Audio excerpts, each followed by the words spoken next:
Assalamualaikum warahmatullahi wabarakatuh. Bismillahirrahmanirrahim. Alhamdulillahirabbil alamin. Wassalatu wassalamu ala asyrafil mursalin sayyidina wa maulana Muhammadin wa ala alihi wa ashabihi ajma'in, amma ba'd.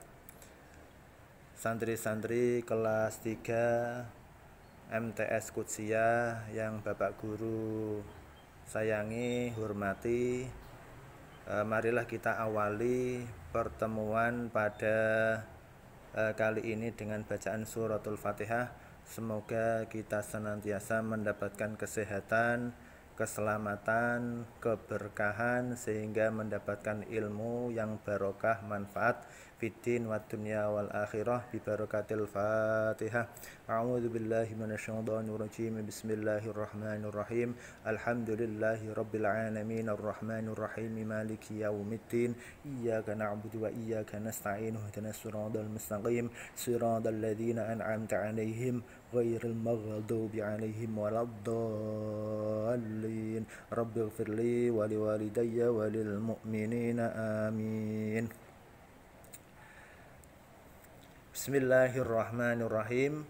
Materi pada hari ini adalah tentang mad atau qasar. Mad atau qasar. Secara harfiah, mad artinya panjang, qasar artinya pendek secara harfiah. Adapun secara istilah, mad dan qasar artinya memanjangkan dan memendekkan bacaan Al-Qur'an. Memanjangkan dan memendekkan bacaan Al-Qur'an. Kemudian pada hari ini materi yang akan kita perdalam lagi, mungkin ada di antara kalian yang sudah paham dengan mendalam tentang materi kali ini, akan tetapi tidak ada salahnya kalau kita ulangi, kita perdalam lagi sehingga pemahaman kita semakin baik. Yaitu yang kita pelajari adalah hukum bacaan mad. Hukum bacaan mad. Ini silahkan dibuka di halaman 9. Ini ada hukum bacaan mad. Secara bahasa, mad berarti memanjangkan atau tambah, yaitu memanjangkan suara huruf yang wajib dipanjangkan. Dalam Al-Quran ini tidak boleh sembrono. Membaca Al-Quran tidak boleh sembrono. Kita harus mematuhi rambu-rambu, tajwid, makhraj, dan lain sebagainya yang sudah diatur, yang sudah ada ilmunya, sehingga kita tidak boleh sembrono dalam membaca Al-Quran. Nah, secara bahasa sudah. Kemudian ada 3 huruf mad. Nah, ini ada 3 huruf mad.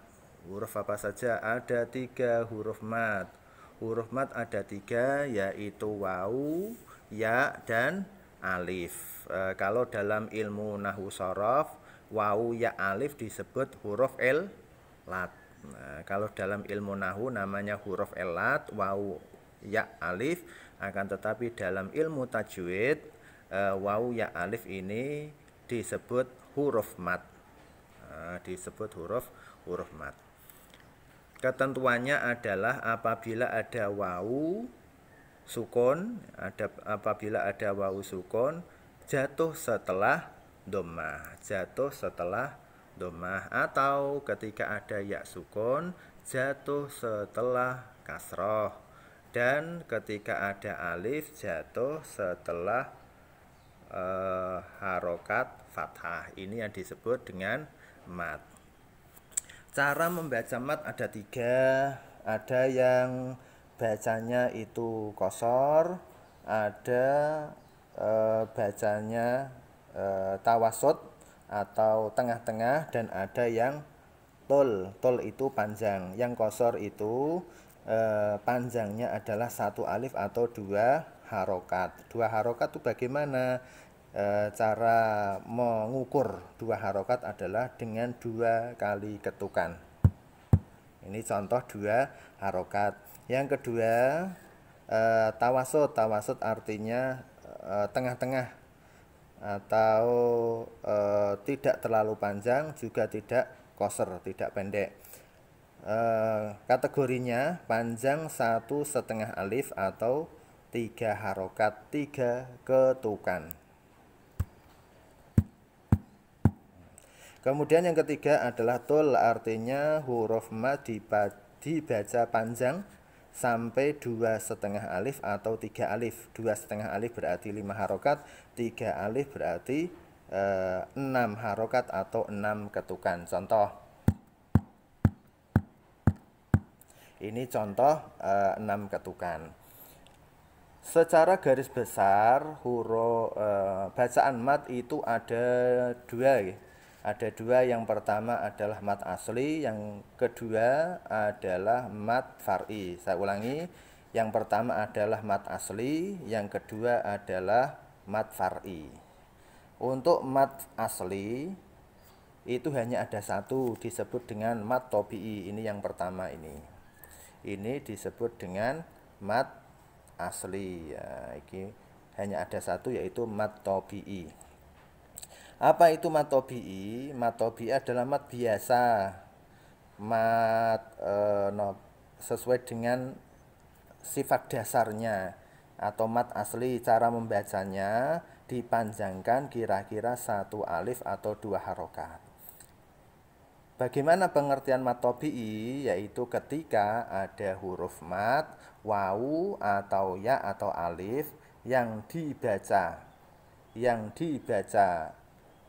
sukun jatuh setelah harokat yang sesuai dengan huruf mat tadi.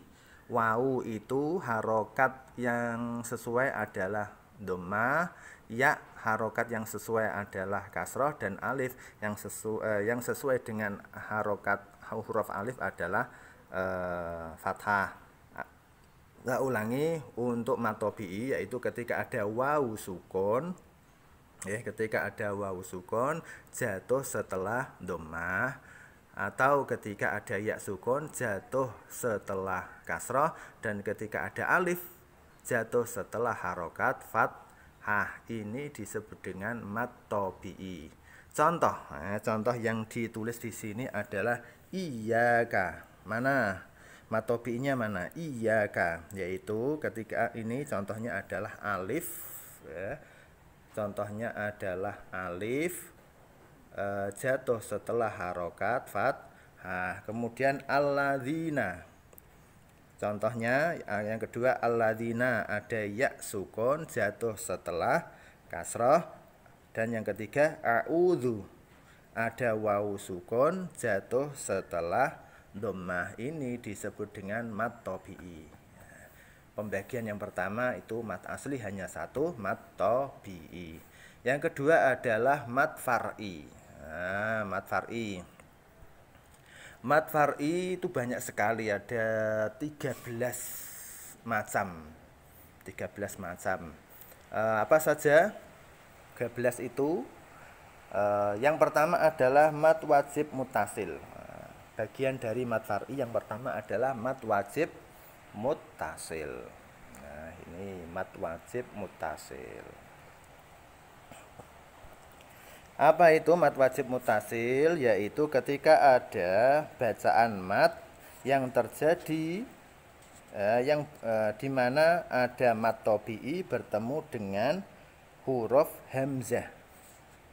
Huruf hamzah dalam satu kata. Saya ulangi, mat wajib mutasil adalah ketika ada mat tobi'i bertemu dengan hamzah dalam satu kata. Dalam satu kata. Cara bacanya adalah dipanjangkan menjadi 2,5 alif atau 5 harokat, 5 ketukan. Contoh di sini adalah ulaika.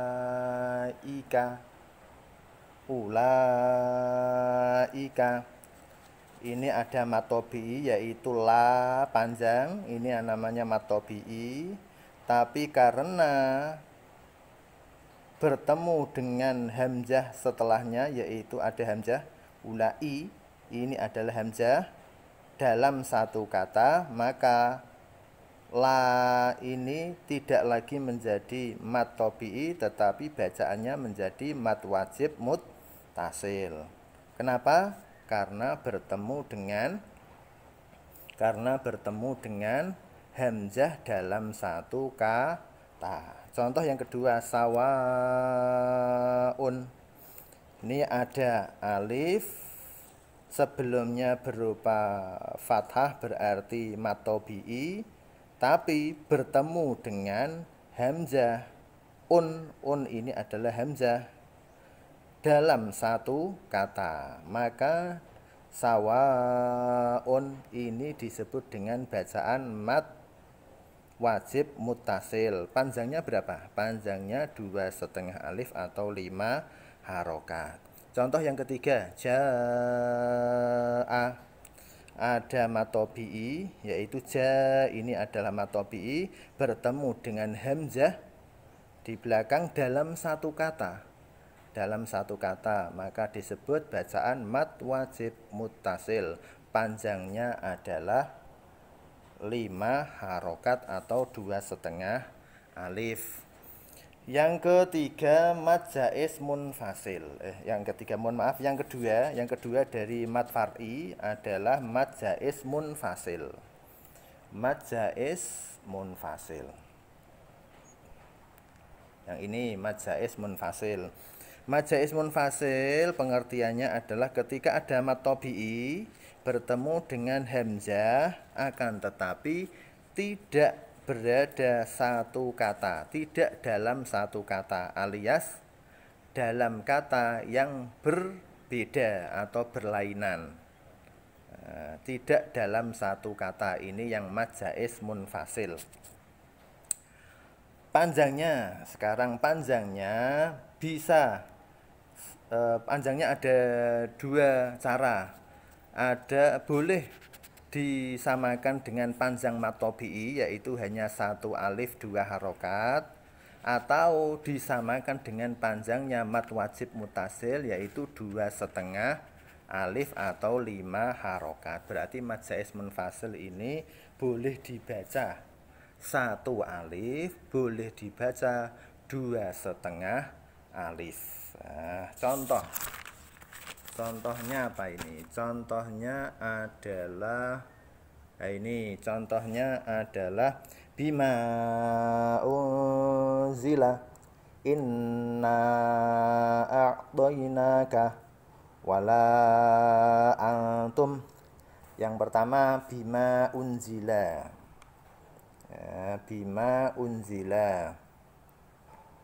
Bima unzila ini ada ma, ini adalah mad tabi'i, akan tetapi bertemu dengan hamzah unzila. Hamzahnya unzila, akan tetapi beda kata.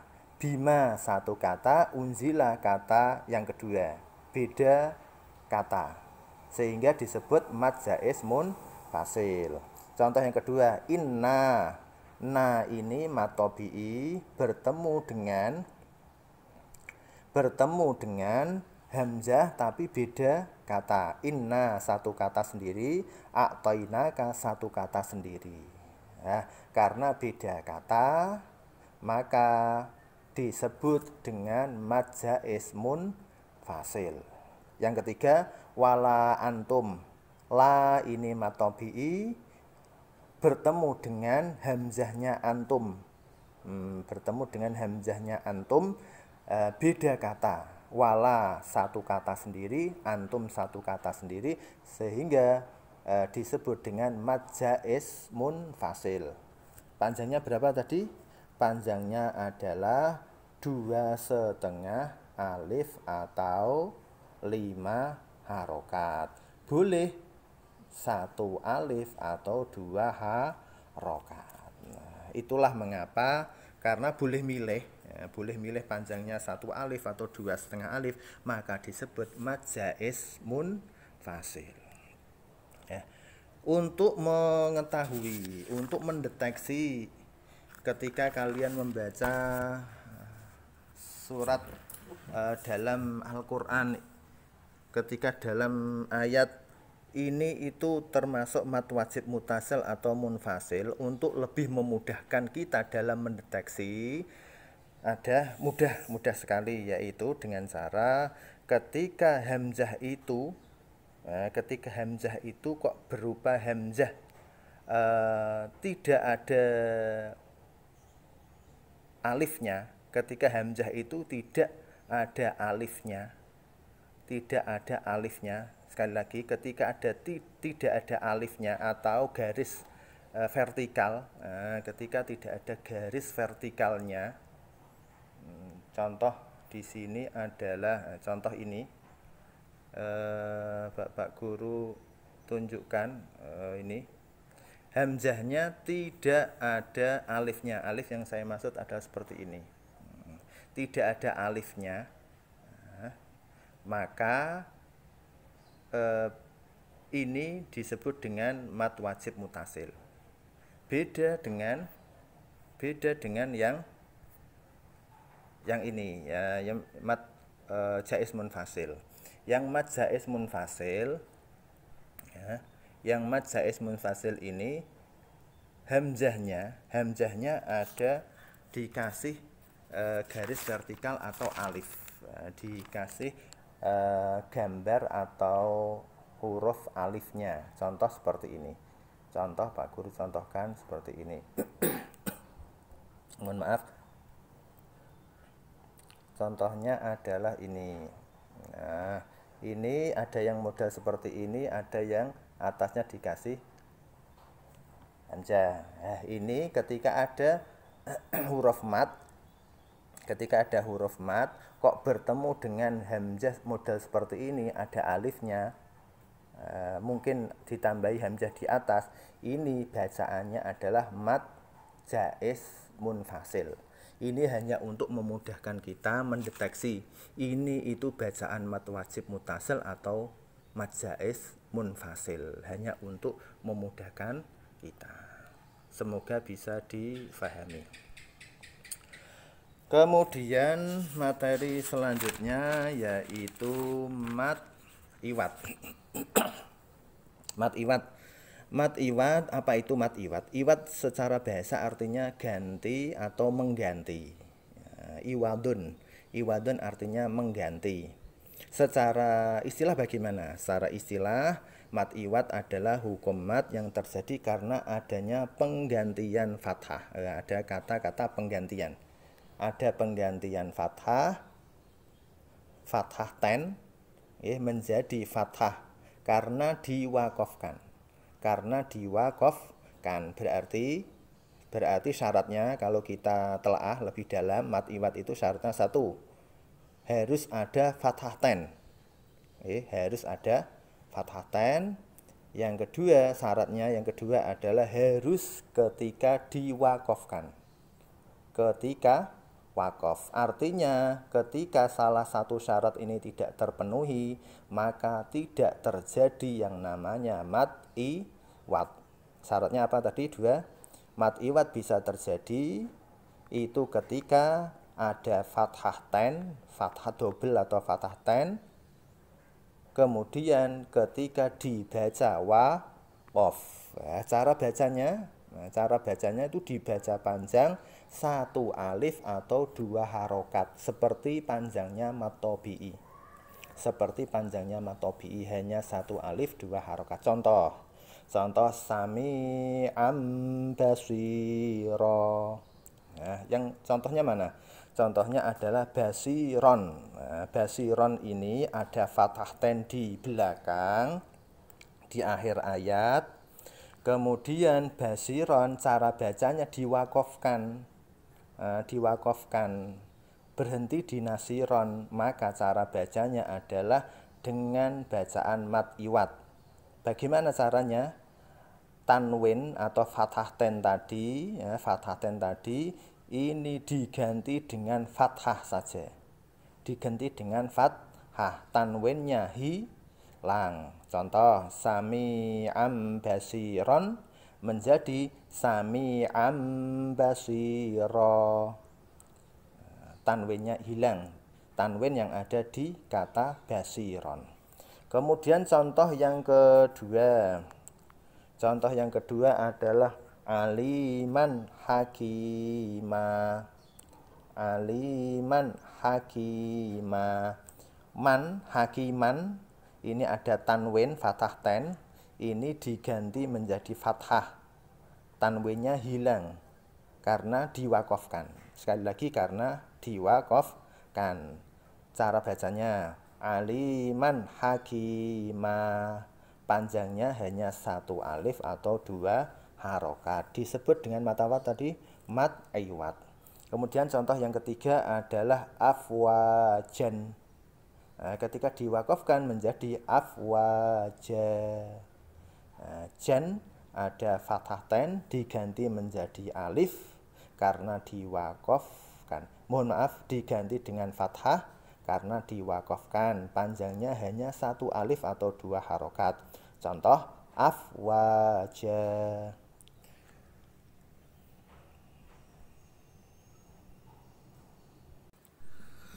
Santri-santri kelas 9 MTS Kusyah yang Bapak Guru sayangi dan dimuliakan oleh Allah Subhanahu wa taala. Mari kita lanjutkan, tambah 2 mat saja ya.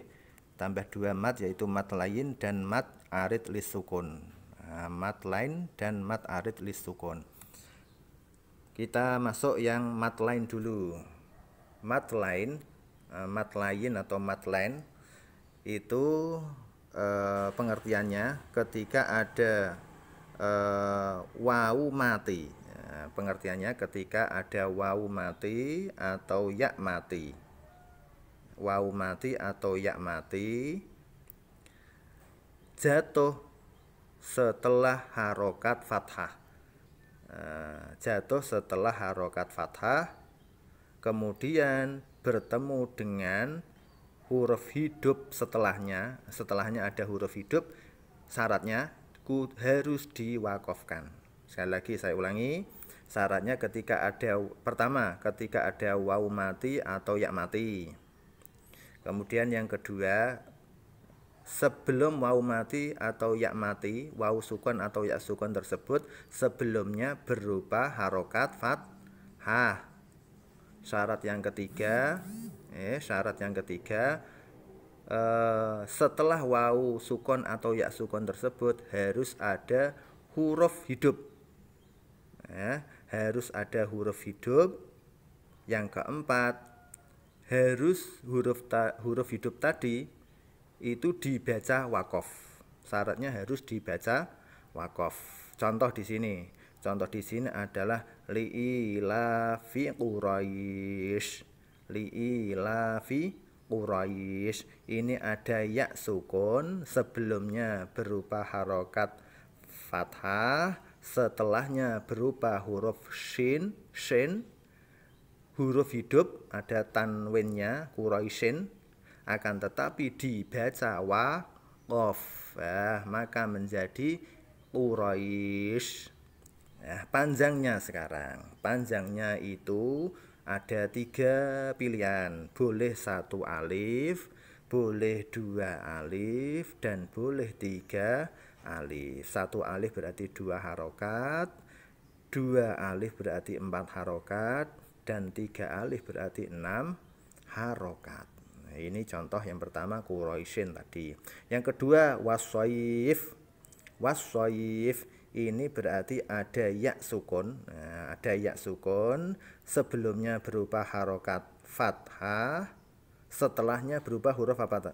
Huruf fa, dibaca kasroh, berarti ada huruf hidup, akan tetapi dibaca waqaf, sehingga fa-nya mau tidak mau karena dibaca waqaf harus disukun. Maka cara bacanya adalah wassoyif. Panjangnya boleh 1, boleh 2, atau boleh 3 alif.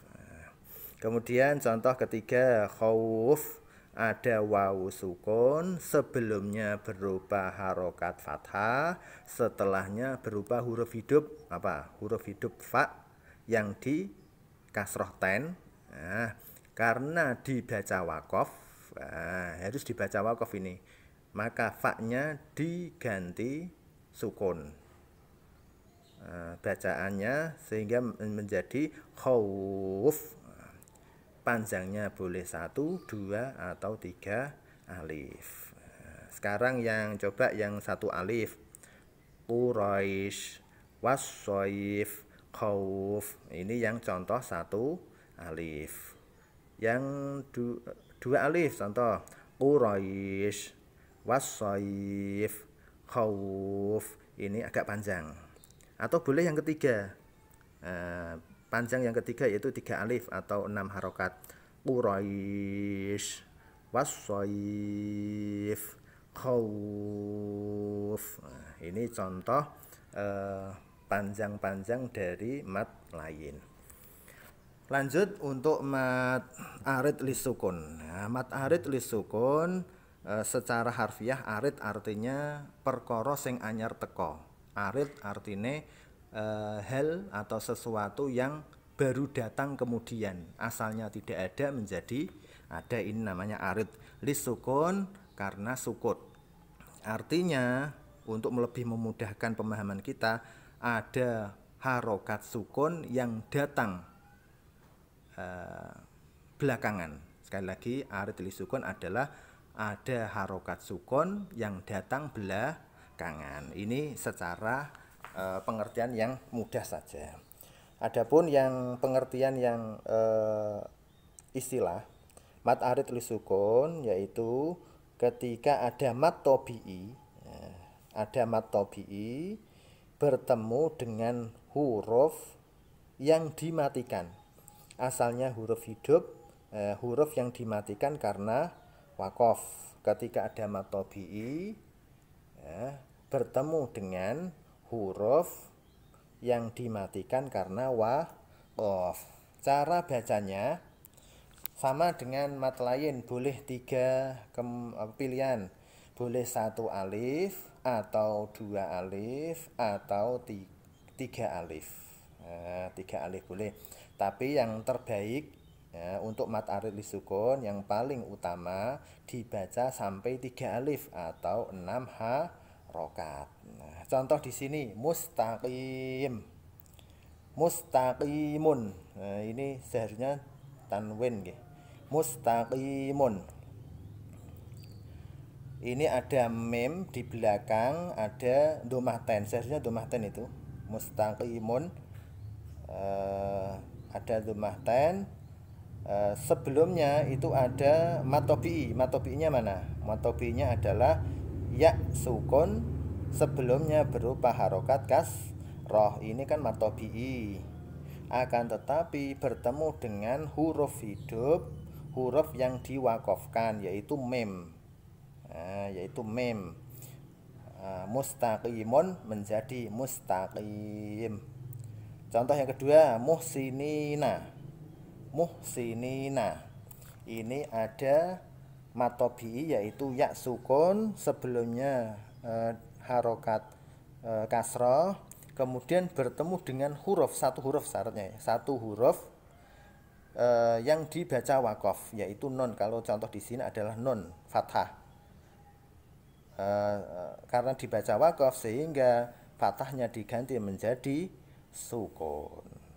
Bacanya muhsinin. Asalnya adalah muhsinina, karena diwakafkan menjadi muhsinin. Contoh ketiga, ta'buduna. Ta'buduna, ada wawu sukun, sebelumnya berupa dhammah berarti matobi'i. Bertemu, matobi'i ini bertemu dengan 1 huruf tapi dibaca wakof, dibaca sukun karena wakof. Ta'buduna menjadi ta'budun. Ini bacaan mat arid lis sukun. Bacaannya panjangnya boleh 1, 2, atau 3 alif. Akan tetapi yang paling utama Mat arid li sukun ini dibaca sampai 3 alif. Santri-santri kelas 9 yang Bapak Guru sayangi, demikian untuk sementara materi yang kita bahas, baru mat tobi'i, mat wajib mutasil, mat jaiz munfasil, mat iwad, mat lain, dan mat arid li sukun. Untuk mat-mat setelahnya kita bahas di pertemuan-pertemuan berikutnya. Demikian, semoga ada manfaatnya apa yang Bapak Guru sampaikan. Pesan Pak Guru selalu menaati protokol kesehatan dimanapun kalian berada, baik di rumah maupun ketika ada acara di luar. Intinya adalah tetap menjaga 3M 3M, yaitu memakai masker, menjaga jarak, dan sering-sering mencuci tangan. Bahkan untuk Menteri Agama sudah menggelorakan 5M, bukan hanya 3M tapi 5M.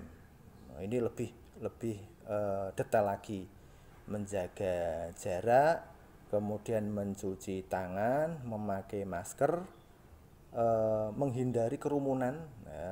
Menghindari kerumunan, kalau ada kerumunan kita pergi saja, atau mengurangi mobilitas. Mobilitas itu mengurangi keluyuran kalau dalam bahasa kasarnya. Kalau tidak penting-penting amat kita keluar rumah, ya tidak usah keluar, tetap di rumah saja.